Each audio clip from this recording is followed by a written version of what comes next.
ខ្សែដៃមាសមួយខ្សែដែលនឹងខំសន្សំប្រាក់ទិញជូនម្ដាយបែរខ្លាយទៅជាវត្ថុតាងវាខ្នោះឃាតករដែលសម្លាប់នាងទៅវិញថ្ងៃនេះយើងនឹងមកជជែកគ្នាពីរឿងឃាតកម្មមួយនៅចំការអំពើព្រំដែនស្រះកែវរឿងរ៉ាវរបស់សយនារីវ័យក្មេងម្នាក់ដែលបានបាត់ខ្លួនត្រឹមរយៈពេលត្រឹមមួយសប្តាហ៍តែពេលរកឃើញវិញនាងបានខ្លាយទៅជាសាកស្អប់ហើមស្អុយរលួយបន្សល់ទុកត្រឹមតែតម្រុយនៃក្លិនអាសោចភាយកាត់ខ្យល់ក្តៅហួតហែងទៅវិញតើមានកំបាំងអ្វីនៅពីក្រោយការតាមព្យាបាលរបស់មិត្តរួមការងារចិត្តខ្មៅម្នាក់ហើយតើទ្រព្យសម្បត្តិអ្វីខ្លះដែលនាងលាក់ទុកក្រោមខ្នើយដំណេករហូតធ្វើឲ្យម្ដាយរបស់នាងយំរហូតដល់សន្លប់ស្ដាប់រឿងនេះហើយអ្នកទាំងអស់គ្នាពេលខ្លះនឹងគិតថាចិត្តរបស់មនុស្សពិតជាគួរឲ្យខ្លាចជាងខ្មោចទៅទៀតសូមស្វាគមន៍មកកាន់រឿងឃាតកម្មកណ្ដាលព្រៃអំពៅមុននឹងចូលទៅដល់សាច់រឿងមួយនេះសូមបងប្អូនទាំងអស់គ្នាជួយចុច Subscribe Like និង Share ជាពិសេសជួយដាក់រូបកណ្ដឹងម្នាក់មួយផងដើម្បីទទួលបាននៅរឿងរ៉ាវបន្តទៀតហើយសូមបញ្ជាក់ផងដែរថារឿងរ៉ាវខ្លះត្រូវបានសរសេរឡើងដើម្បីជាការកម្សាន្តប៉ុណ្ណោះពួកយើងគ្មានចេតនាធ្វើប៉ះពាល់ទៅដល់សង្គមឡើយទាំងហេតុការណ៍ទីតាំងនិងពេលវេលាសុទ្ធតែត្រូវបានលើកឡើងមកជាឧទាហរណ៍ដូច្នេះសូមបងប្អូនទាំងអស់គ្នាស្ដាប់ឬក៏ស្ដាប់ដោយប្រើវិចារណញ្ញាណចូលមកដល់សាច់រឿងរបស់យើងនិយាយអំពីសយនាងគឺជាយុវតីដែលមានរូបសម្រស់ស្រស់ស្រោភានិងមានស្នាមញញឹមស្រស់ស្រាយជាងគេក្នុងចំណោមកម្មករកាប់អំពៅនៅតាមបណ្ដោយព្រំដែនខេត្តស្រះកែវ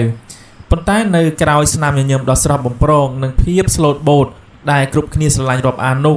សយគឺជាក្មេងស្រីម្នាក់ដែលផ្ទុកនៅបន្ទុកគ្រួសារយ៉ាងធ្ងន់ធ្ងរនៅលើស្មាទាំងពីររបស់នាង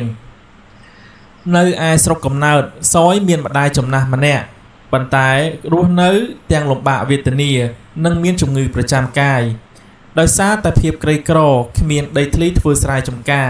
សយបានសម្រេចចិត្តចាក់ចេញពីផ្ទះទាំងទឹកភ្នែកធ្វើដំណើរចំណាកស្រុកមកធ្វើជាកម្មករកាប់អំពៅនៅតាមព្រំដែន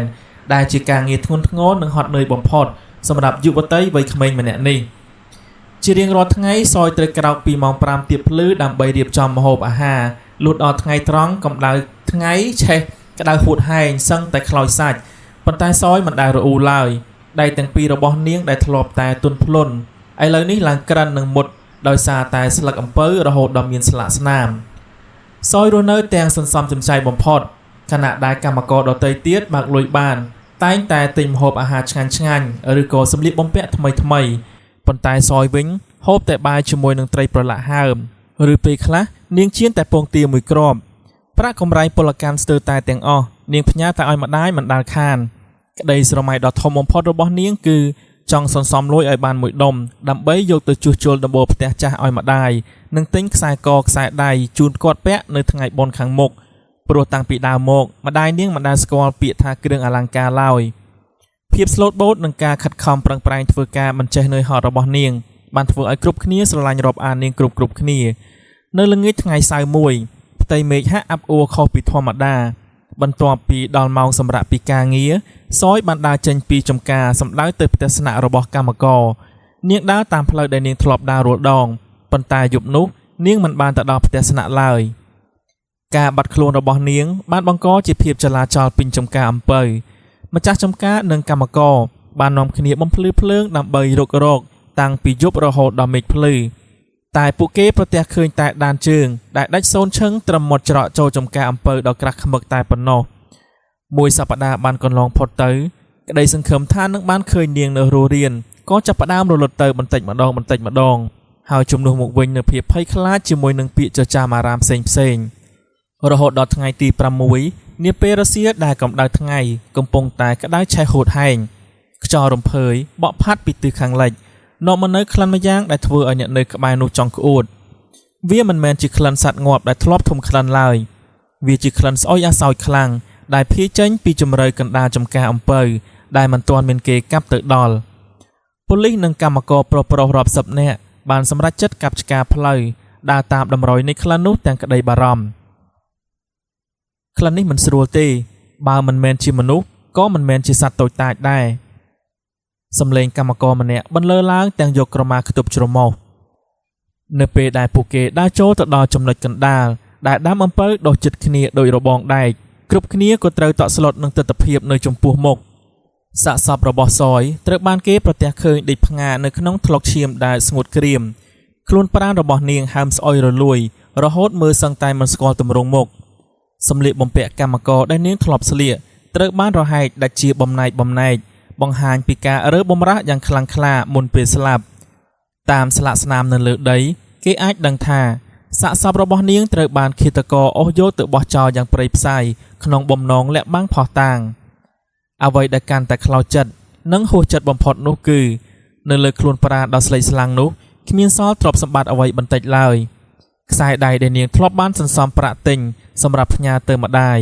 ចិញ្ចៀនដែលជារបស់ប្រចាំចិត្តនិងប្រាក់កម្រៃពលករដែលនាងទើបតែបើកបានសុទ្ធតែត្រូវបានឃាតករប្លន់យកទៅទាំងអស់វាមិនបានបន្សល់សំបីតែមួយសេនទស្សនភាពដ៏សោកសង្រេងនេះបានធ្វើឲ្យអ្នកដែលបានឃើញកើតក្តីអាណិតអាសូរផងនិងកើតក្តីក្តៅក្រហាយចំពោះទង្វើអមនុស្សធម៌របស់ឃាតករផងក្រោយពីធ្វើការកុសលវិច័យនិងស៊ើបអង្កេតទីតាំងរួចទើបក្រុមលើកសាកសពបានមកយកសាកសពរបស់សយចេញពីចំការដ៏ក្តៅហួតហែងនោះទោះបីជាសាកសពសយត្រូវបានប៉ូលីសដឹកយកចេញពីចំការតាំងពីពេលល្ងាចក៏ដោយប៉ុន្តែបរិយាកាសនៅក្នុងព្រៃអំពៅនាយប់នោះហាក់បីដូចជាត្រូវបានគ្របដណ្ដប់ដោយវិញ្ញាណចុងអាឃាតយ៉ាងព្រឺព្រួចនៅវេលាម៉ោង 2 រំលងអាធ្រាត្រខណៈដែលសពរបស់នាងកំពុងដំកល់ទុកនៅឯមន្ទីរពេទ្យដើម្បីពិនិត្យសំឡេងយំខ្សឹបខ្សួលយ៉ាងខ្លាំងក៏ចាប់ផ្ដើមបន្លឺឡើងចេញពីកណ្ដាលចំការអំពៅដែលជាកន្លែងនាងត្រូវគេសម្លាប់កម្មករដែលស្នាក់នៅជិតនោះដេកញ័រទៅត្រើតក្រោមភួយព្រោះសំឡេងយំនោះមិនមែនជាសំឡេងយំធម្មតាឡើយវាជាសំឡេងយំដែលលាយឡំដោយភាពឈឺចាប់និងការអង្វរកភ្លាមនោះស្រាប់តែមានក្លិនស្អុយអាសោចម្យ៉ាងបក់កាត់បង្អួចផ្ទះកម្មករក្លិននោះស្អុយខ្លាំងរហូតដល់ថប់ដង្ហើមអ្នកខ្លះដែលក្លាហានហ៊ានលួចមើលតាមប្រហោងជញ្ជាំងក៏ស្រាប់តែឃើញស្រមោលស្រីម្នាក់សក់វែងអស់ដីស្លៀកពាក់ខោអាវដាច់រហែកដើរយឺតកាត់មុខផ្ទះស្នាក់សំដៅទៅរកកន្លែងដែលកម្មករប្រុសស្នាក់នៅពួកគេតែងតែឃើញវិញ្ញាណនាងប្រកាសខ្លួនដើរបែបនេះជារៀងរាល់យប់មួយនៅត្រង់ចំណុចផ្លូវបំបែកក្នុងចំការឡានកង់11គ្រឿងដែលកំពុងតែបើកចូលមកដឹកអំពើទាំងយប់ស្រាប់តែមកជួបនឹងរឿងរ៉ាវដ៏រន្ធត់តែកង់ឡានក៏លេចឃើញមនុស្សស្រីម្នាក់កំពុងតែរត់តាមឡានពីក្រោយប៉ុន្តែជើងរបស់នាងមិនបានប៉ះដីឡើយនាងឈោងដៃស្លេកស្លាំងតោងជាប់នឹងរបងដៃខាងក្រោយឡានរួចសម្លឹងមើលទៅកាប៊ីនឡានដោយកែវភ្នែកក្រហមឆ្អៅអ្នកបើកបរភ័យខ្លាចដល់ថ្នាក់ជន់ហ្វ្រាំងក់ធ្វើឲ្យឡានជាប់គាំងកណ្ដាលផ្លូវក្នុងភាពស្ងាត់ជ្រងំស្រាប់តែមានសំឡេងខ្សឹបតិចនៅក្បែរត្រចៀករបស់គេថាជួយខ្ញុំផងគេយកមាសរបស់ខ្ញុំទៅអស់ហើយជួយខ្ញុំផងគ្រាន់តែឮហើយម្ចាស់ឡានក៏ដេកសន្លប់បាត់ស្មារតីនៅលើចង្កូតឡានតែម្ដងបន្ទាប់ពីវិញ្ញាណសយបានចេញលងបន្លាចពេញចំការអស់រយៈពេលជាច្រើនយប់ជាប់គ្នាប៉ូលីសខេត្តស្រះកែវក៏មិនបានបង្អង់យូរពួកគេបានចាប់ផ្ដើមធ្វើការស៊ើបអង្កេតយ៉ាងដិតដល់ដោយផ្ដោតទៅលើកម្មករប្រុសដែលមានចរិតមិនសូវល្អនិងអ្នកដែលមានការចំណាយប្រាក់កាសខុសធម្មតាក្រោយការបាត់ខ្លួនរបស់សយក្នុងកំឡុងពេលនោះប៉ូលីសបានតម្រុយពីហាងបញ្ចាំមួយនៅមិនឆ្ងាយពីផ្សារលង្គាគេបានប្រាប់ថាមានបុរសម្នាក់បានយកខ្សែដៃមាសដែលមានស្នាក់ស្នាមកោឆ្កៀលប្លែកទៅលក់ប៉ូលីសបានឆែកកាមេរ៉ាសុវត្ថិភាពហើយក៏សម្គាល់បានយ៉ាងច្បាស់ថាបុរសនោះគឺជាអាកៃដែលជាកម្មករកັບអំពៅរួមចំការជាមួយសយអ្វីដែលកាន់តែចម្លែកនោះគឺតាមសម្ដីរបស់មិត្តភ័ក្តិរួមបន្ទប់របស់អាកៃបានប្រាប់ប៉ូលីសថាចាប់តាំងពីថ្ងៃរកឃើញសាកសពសយមកអាកៃមានអាការៈដូចជាមនុស្សវិកលចរិតគេតែងតែយំស្រែកនៅពេលយប់ហើយនិយាយម្នាក់ឯងថាចេញទៅកុំមកចិត្តអញមិនបានតាំងចិត្តទេប៉ូលីសបានកំណត់មុខសញ្ញានិងភស្តុតាងគ្រប់គ្រាន់ទើបដាក់អាកៃជាជនសង្ស័យតែម្ដងនៅថ្ងៃដែលប៉ូលីសចូលទៅចាប់ខ្លួនអាកៃកំពុងតែអង្គុយអោបក្បាលជង្គង់យំនៅកាច់ជ្រុងបន្ទប់ងងឹតស្លុបនៅពេលដែលប៉ូលីសសួរនាំនិងបង្ហាញភស្តុតាងខ្សែដៃមាសអាកៃក៏បាត់បង់ស្មារតីតែម្ដងហើយសារភាពគ្រប់យ៉ាងទាំងទឹកភ្នែកយប់នោះខ្ញុំឃើញសយដើរម្នាក់ឯងខ្ញុំស្រវឹងស្រាផងក៏ស្ទាក់ផ្លូវនាងរួចអស់នាងចូលទៅក្នុងចំការអំពៅនាងរើបំរាស់ខ្លាំងណាស់ហើយថែមទាំងស្រែកថានាងនឹងប្រាប់ថៅកែនិងប៉ូលីសថាខ្ញុំរំលោភនាងខ្ញុំខ្លាចជាប់គុកខ្ញុំក៏ច្បាច់កនាងរហូតដល់ស្លាប់តែម្ដងតែខ្ញុំមិនបានតាំងចិត្តថាសម្លាប់នាងនោះទេពេលឃើញនាងស្លាប់ហើយខ្ញុំក៏ដោះយកគ្រឿងអលង្ការនិងប្រមូលយកលុយកាក់ទាំងអស់ពីខ្លួនរបស់នាង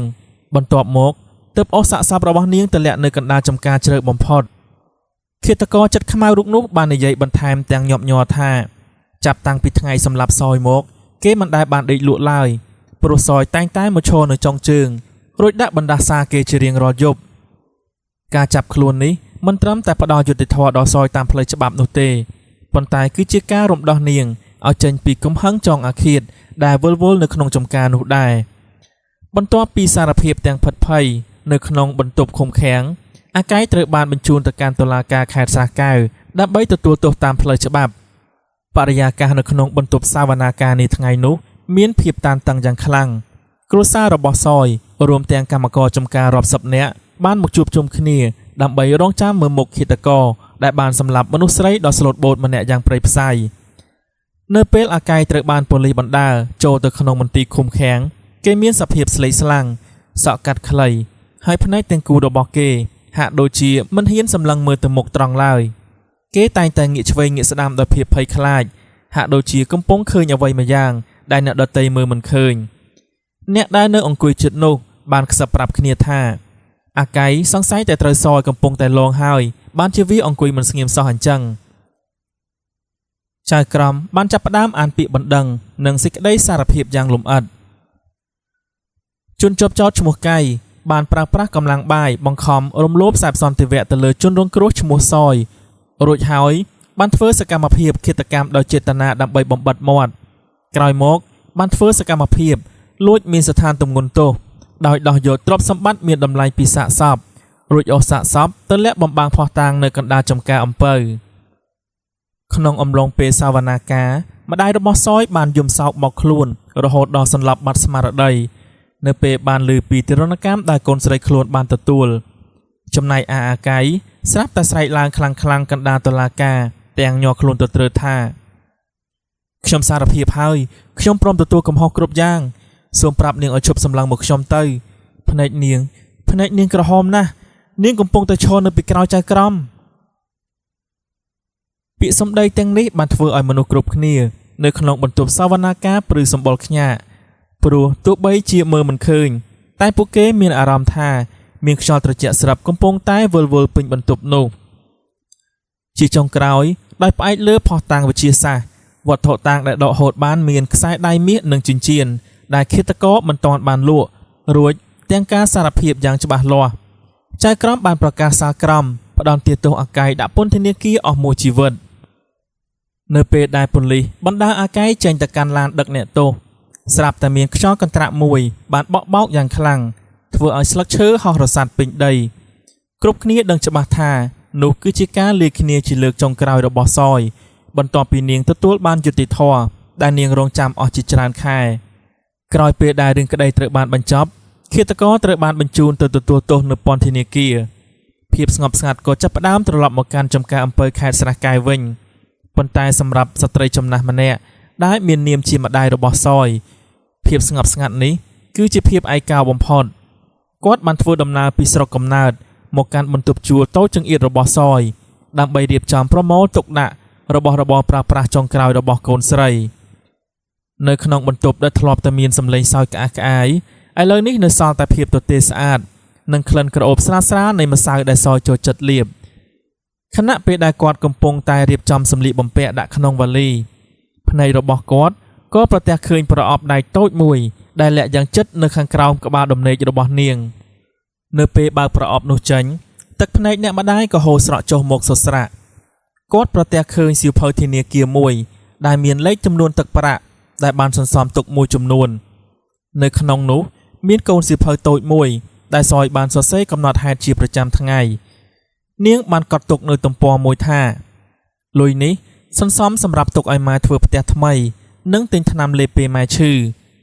កូននឹងខំធ្វើការថែមម៉ោងដើម្បីឲ្យម៉ែបានសម្រាក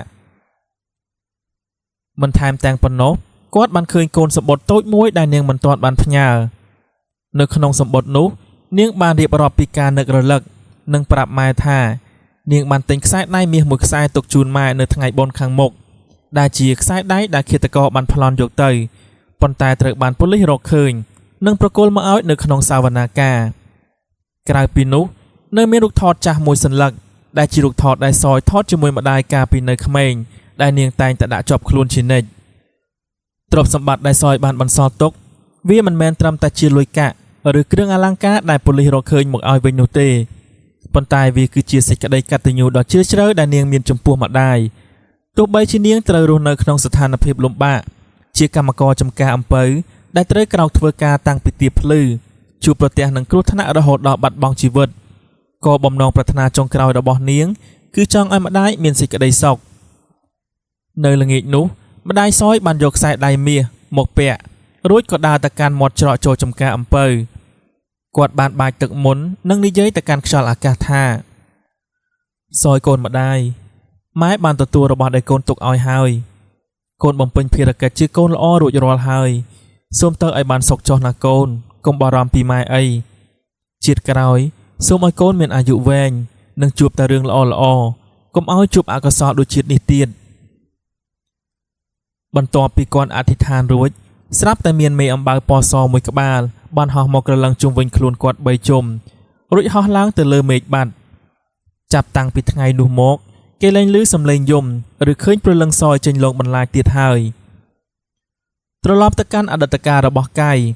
មុនពេលដែលគេក្លាយទៅជាឃាតករដែលគ្រប់គ្នាស្អប់អាកៃគឺជាកម្មករម្នាក់ដែលមានចរិតរឹងរូសនិងចូលចិត្តសេពសារាជាប្រចាំតាំងពីសយចូលធ្វើការនៅក្នុងចំការនេះមកអាកៃតែងតែប្រើខ្សែភ្នែកមិនសមរម្យសម្លឹងមើលនាងនិងព្យាយាមតាមញ៉ាយញងនាងគ្រប់ពេលវេលាទោះបីជាសយបង្ហាញអាការៈមិនពេញចិត្តនិងខំដើរគេចយ៉ាងណាក៏ដោយរៀងរាល់ព្រឹកខណៈដែលកម្មករដទៃទៀតកំពុងតែមមាញឹកនឹងការរៀបចំកាំបិតកាប់អំពៅ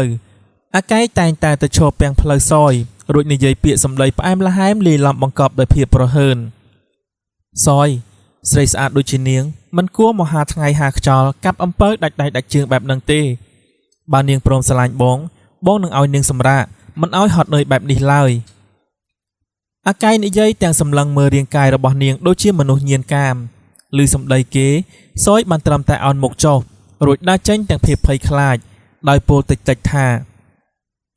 ខ្ញុំមកទីនេះដើម្បីធ្វើការរលួយផ្ញើទៅឲ្យម៉ែប៉ុណ្ណោះខ្ញុំមិនចង់គិតរឿងអ្វីផ្សេងទេប៉ុន្តែការបដិសេធដោយសុជីវធម៌របស់សយហាក់ដូចជាការចាក់សាំងលើភ្លើងសម្រាប់ដួងចិត្តអាកៃភាពចង់បាននិងភាពមានះរបស់គេបានប្រែទៅជាការតាមដានយ៉ាងស្អិតរមួតរាល់ពេលសយដើរចេញពីបន្ទប់ទឹកឬទៅផ្សារទិញម្ហូបគេតែងតែឃើញអាកៃជិះម៉ូតូតាមពីក្រោយយឺតឬសម្លឹងមើលនាងពីចម្ងាយដោយខ្សែភ្នែកគួរឲ្យខ្លាចនៅក្នុងចំណោមកម្មករចំណាក់ស្រុកទាំងអស់សយមានមិត្តភក្តិជិតស្និទ្ធម្នាក់ឈ្មោះថាវិល័យជាមនុស្សរហ័សរហួននិងធ្លាប់ធ្វើការនៅក្នុងចំការនោះយូរឆ្នាំដូច្នេះនាងស្គាល់ចរិតកម្មករប្រុសៗច្បាស់ណាស់ជាពិសេសគឺអាកៃរាល់ពេលឃើញអាកៃព្យាយាមដើរមកជិតសយឬប្រើពាក្យសម្ដីលេបខាយមិនសមរម្យនាងតែងតែទៅទាញដៃសយដើរចេញហើយសម្លឹងមើលទៅអាកៃដោយខ្សែភ្នែកមិនពេញចិត្តលុះពេលត្រឡប់មកដល់បន្ទប់សម្រាកវិល័យតែងតែដាស់តឿនសយទាំងទឹកមុខមាំថាសយឯងត្រូវប្រយ័ត្នអាកៃនឹងឲ្យមែនតែនមនុស្សនឹងភ្នែកវាមិនគួរឲ្យទុកចិត្តទេកាលពីមុនវាធ្លាប់បង្កបញ្ហាជាមួយកម្មករស្រីផ្សេងទៀតតែគ្មានអាណាហ៊ានប្តឹងផ្ដាល់ព្រោះខ្លាចអំណាចបងធំរបស់វាកុំនៅចិត្តវាកុំនិយាយលេងជាមួយវាល្អជាងសយងក់ក្បាលយល់ព្រមទាំងក្តីបារម្ភខ្ញុំដឹងហើយបងវិល័យខ្ញុំក៏ខ្លាចវាដែររាល់ថ្ងៃគ្រាន់តែឃើញមុខវាខ្ញុំចង់តែដើរចេញឲ្យឆ្ងាយទេប៉ុន្តែវាតែងតែមកស្ទាក់ផ្លូវខ្ញុំរហូតពេលខ្លះសំបីតែពេលខ្ញុំទៅដងទឹកក៏ឃើញវាឈរសម្លឹងមើលពីចម្ងាយដែរវិល័យមិនត្រឹមតែដាស់តឿនសយត្រឹមតែពាក្យសម្ដីនោះទេនាងថែមទាំងលោភសង្កេតមើលកាយគ្រប់ជំហានមានថ្ងៃមួយខណៈដែលពួកគេកំពុងតែកាប់អំពើក្បែរគ្នាវិល័យបានសង្កេតឃើញអាកៃលួចមើលសយមិនដាក់ភ្នែករួចវាក៏លូកដបស្រាចេញមកផឹកទាំងកណ្ដាលថ្ងៃត្រង់វិល័យដឹងថាពេលណាអាកៃស្រវឹងវានឹងកាន់តែសាហាវនិងហ៊ានធ្វើអ្វីគ្រប់យ៉ាងនាងបានខ្សឹបប្រាប់សយថាល្ងាចនេះពេលចេញពីធ្វើការកុំដើរទៅផ្ទះម្នាក់ឯងឲ្យសោះចាំដើរទៅជាមួយបងឬជាមួយក្រុមកម្មករផ្សេងទៀតអាកៃវាមើលមកឯងដូចចង់ស៊ីសាច់ហត់ឈាមអញ្ចឹងបងមានអារម្មណ៍ថាមិនស្រួលទាល់តែសោះថ្ងៃនោះសយក៏ចេញពីចំការទៅជាមួយវិល័យដោយសម្ដីដែលមិត្តម្នាក់នោះទឿនភាពចង់បាននិងក្តីងប់ងល់លើសយបានធ្វើឲ្យអាកៃคล้ายទៅជាមនុស្សស្ទើរតែវិកលចរិតថ្ងៃខ្លះ គេមិនបានទៅធ្វើការនោះទេគេអង្គុយផឹកស្រាតាំងពីព្រឹកដល់ល្ងាចថ្ងៃនេះគេតាមមើលសយរហូតដល់ចំការរួចក៏ដើរត្រឡប់មកវងផឹកស៊ីវិញអាកៃហាក់មិនព្រមឈប់ត្រឹមនឹងឡើយគេថែមទាំងពោលពាក្យគំរាមតិចៗទៅកាន់មិត្តភ័ក្តិរបស់គេក្នុងវងស្រាថាស្រីម្នាក់នឹងចរិតខ្ពស់ណាស់ចាំមើលចុះបើអញយកនាងមិនបានទេកុំសង្ឃឹមថាអ្នកណាយកបានឲ្យសោះទង្វើតាមញ៉ៃញងបានប្រែទៅជាការតាមព្យាបាទហើយក៏ជាដើមហេតុធ្វើឲ្យអាកៃដាច់ចិត្តតាមស្ទាក់ផ្លូវសយនៅយប់កើតហេតុនោះភាពក្រោធខឹងដែលត្រូវសៃបដិសេធបូករួមនឹងជាតិស្រវឹងនិងលោភលន់ចង់បានទ្រព្យសម្បត្តិផង